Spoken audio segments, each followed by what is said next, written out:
गुजरात से हमारे C1 news के नुमाइंदा अदरीस अहमद की खुसूसी रिपोर्ट के मुताबिक अंजुमन बहबूद मरीज़ा रजिस्टर्ड अजीज़ भट्टी शहीद टीचिंग अस्पताल गुजरात का महाना इजलास कमरा नंबर 28 में ज़ेर सदारत मियाँ मोहम्मद एजाज मुनक्किद हुआ, जिसमें मेंबरान की कसीर तादाद ने शिरकत की।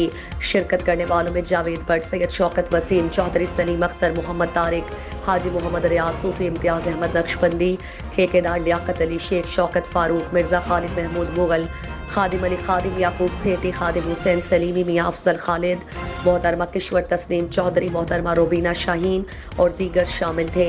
इजलास का बाकायदा आगाज़ तलावत कलाम पाक से हुआ।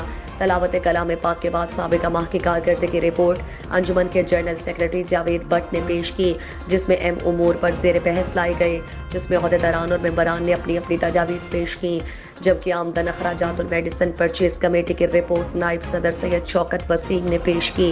परचेज कमेटी की शानदार कारकर्दगी पर हाउस ने तालियां बजाकर दाद दी और अंजुमन की मेडिसिन परचेज कमेटी की पेश करदा तजावीज़ को सराहा।